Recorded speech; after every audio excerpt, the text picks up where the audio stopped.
Hi guys and welcome to this video. My name is Cleena and today I'm going to be going through the solution to question 3 from this mock exam paper, and this is a statistics question worth 25 marks in total. So we're told that in a survey 1,000 people are selected at random and asked some questions about online shopping.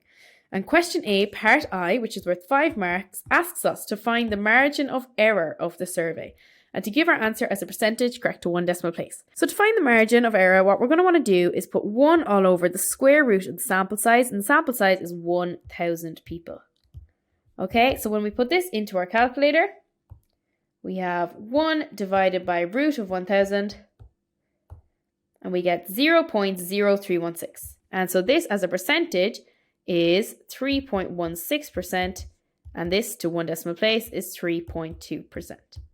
So now let's move on to the second part, where we're told that of those asked, 762 said they believe it is safe to give their credit card details when shopping online, and to use your answer in part A, part I above to create a 95% confidence interval for the percentage of people who believe it is safe to give their credit card details online when shopping. Okay, so the first thing what we're going to do is get 762 as a percentage of the 1,000 people that were surveyed. So 762 all over 1,000 is 76.2%.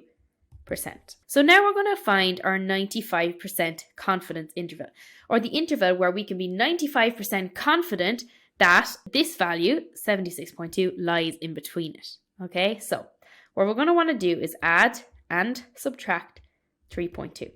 So first of all, we're going to subtract. So 76.2 minus 3.2 is 73%. This is less than or equal to the sample. We use the symbol for the sample, okay? Is less than or equal to 76.2 plus 3.2. You can use your calculator or you can just do it in your head, and this is 79.4%. Okay, and then you can just write a small line saying that we can be 95% confident that the number of shoppers who said that they thought it was safe lies between this interval. Okay, so now we're going to move on to part 3, where we're told that an online media company claims that 80% of people believe it is safe to give their credit details online when shopping. Conduct a hypothesis test at a 5% level of significance to test the company's claim and to give your conclusion in the context of the question and give a reason for your conclusion. So first of all, we're going to have our null hypothesis and our alternative hypothesis. So the null hypothesis, it is true that 80% of people believe that it's safe to give their credit card, and the alternative hypothesis is that 80%, it's not true basically that 80% of people claim that they feel safe using their credit card online. So we know that 80%, if we go back up to this question, 80% is not within the confidence interval. It's not within the 95% confidence interval. So then we know that at the 5% level of significance, their claim is false. So we can write that. So that's in the reason one. So we can say 80% does not lie in the 95% confidence interval. And C.I stands for confidence interval. Okay, so then for our conclusion, we can say that we reject the null hypothesis, or you can say we fail to accept. So, or we reject the null hypothesis, and we can conclude that the percentage of people who think it's safe does not equal 80%. So now let's move on to the final part of this question, which is question B. Okay.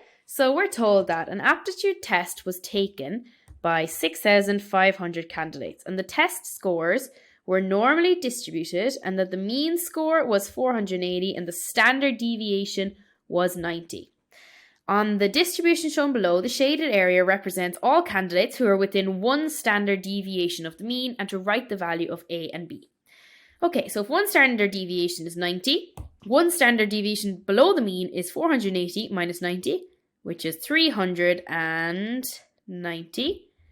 Okay, and then 1 standard deviation above the mean is 480 plus 90, which gives us 570. And again, you can use your calculator for this if you feel more comfortable. So now let's go on to the last section, and it's asking us to use the empirical rule to estimate the number of candidates in the shaded region. Empirical rule is that, so if you have your mean here, 480 is your mean, one standard deviation below the mean, which is here, and one standard deviation above the mean. And then inside here lies 68%.